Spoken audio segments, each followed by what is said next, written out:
चलिए स्टूडेंट्स, आज हम करेंगे क्लास 7th मैथ्स की एक्सरसाइज 8.3 का क्वेश्चन नंबर 9। क्वेश्चन में हमसे कहा गया है find the amount to be paid at the end of 3 years in each case. तो क्वेश्चन में हमने अमाउंट को फाइंड करना है।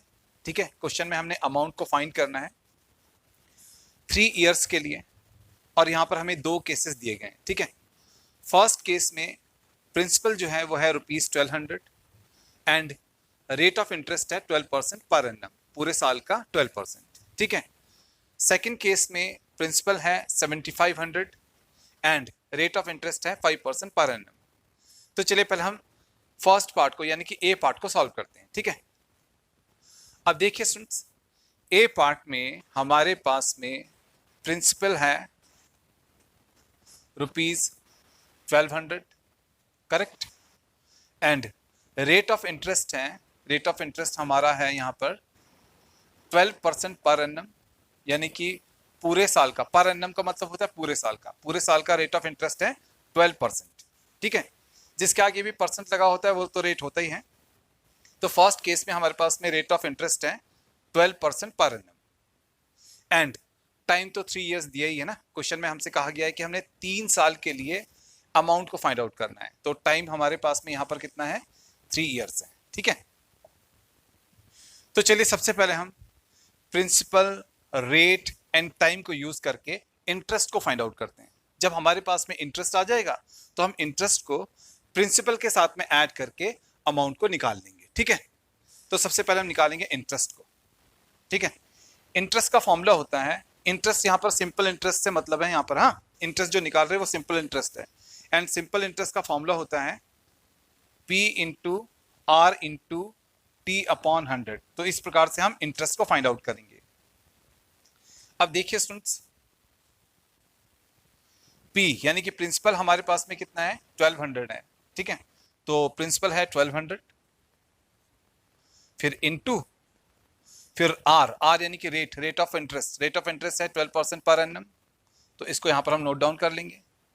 ठीक है, रेट ऑफ इंटरेस्ट में हम सिर्फ 12 को लिखेंगे। ठीक है, यहाँ पर परसेंट को नहीं लगाना है, तो rate of interest 12% per annum है, तो हम रेट लेंगे 12 यहाँ पर। ठीक है, इनटू में हम लिखेंगे टाइम कितना है, टाइम जो है वो 3 इयर्स है, तो हम इनटू में 3 को लिखेंगे। ठीक है, टाइम है 3 इयर्स, तो हम टाइम की जगह पर यहाँ पर लिखेंगे 3, अपॉन में 100 है तो लगाएंगे 100। देखिए यहाँ पर 2 जीरो है, 2 जीरो से ये 2 जीरो कैंसिल आउट हो जाएगा। ठीक है, तब हमारे पास में रह जाएगा यहाँ पर 12 इंटू 12 इंटू 3। ठीक है, तो हमारा इंटरेस्ट तब हो जाएगा 12 इंटू 12 इंटू 3। देखिए 12 जो होता है 144, 144 को हमने 3 से इंटू करना है, तो हम 144 को 3 से मल्टीप्लाई कर लेते हैं। 3 4 जा 12 का 2 कैरी 1, 3 4 जा 12 13, 13 का 3 कैरी 1, 3 1 जा 3 1 4, तो 432 आ गया हमारे पास में यहाँ पर इंटरेस्ट। इंटरेस्ट कितना आ गया, 432।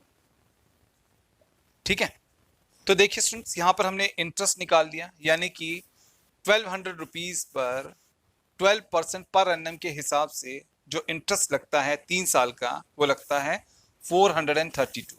ठीक है, तो इंटरेस्ट हमारे पास में आ गया 432। अब हमने अमाउंट निकालना है, क्योंकि क्वेश्चन में हमसे पूछा गया है कि 3 साल के लिए कितना अमाउंट बनेगा। तो चलिए अमाउंट निकालते हैं। अमाउंट होता है प्रिंसिपल प्लस इंटरेस्ट।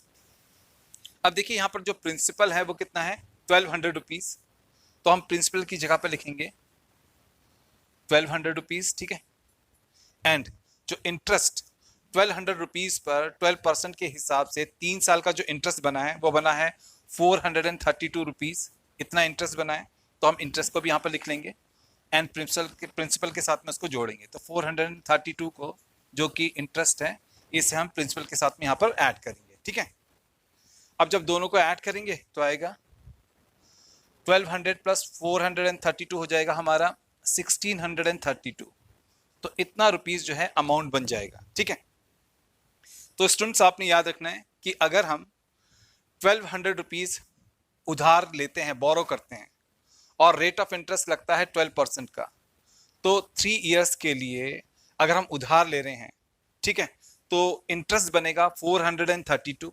अगर हम 1200 रुपीज उधार लेते हैं, 12% पर एनम का रेट ऑफ इंटरेस्ट है, तो 3 साल का जो इंटरेस्ट बनेगा वो बनेगा 432 रुपीज।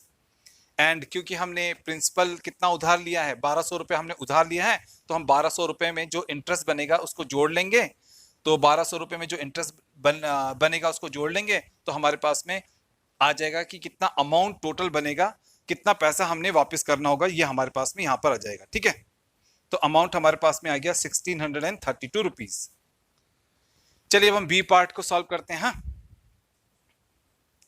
अब देखिए बी पार्ट में हमारे पास में हमने कितना पैसा उधार लिया है, यहाँ पर 7500 रुपीज उधार लिया है। तो प्रिंसिपल कितना है बी पार्ट में, प्रिंसिपल है 7500 रुपीज। इतना रुपीज हमने प्रिंसिपल लिया है ना, उधार लिया है, इतना अमाउंट हमने उधार लिया है। किस रेट पर लिया है, 5% पर एनम के हिसाब से लिया है। तो रेट ऑफ इंटरेस्ट कितना है, पूरे साल का 5% है, 5% per annum rate of interest है। और कितने साल के लिए लिया है, अकॉर्डिंग टू क्वेश्चन हमने 3 साल के लिए उधार लिया है ना। तो टाइम कितना है यहाँ पर, 3 ईयर्स है। हाँ, तो चलिए इंटरेस्ट निकालते हैं, कितना इंटरेस्ट बैठेगा इसका। इंटरेस्ट निकालने के लिए हमें फॉर्मूला लगाना है P into R into T upon 100, क्योंकि यहाँ पर सिंपल इंटरेस्ट है और सिंपल इंटरेस्ट होता है P into R into T upon 100। ठीक है, अब देखिए प्रिंसिपल कितना लिया है हमने, उधार कितना लिया है 7500, तो 7500 को ऊपर लिख लेंगे।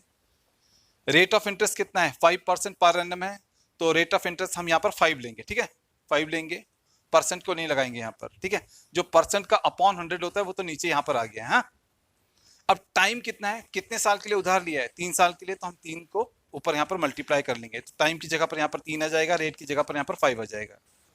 अपॉन में 100 है तो 100 लगाएंगे।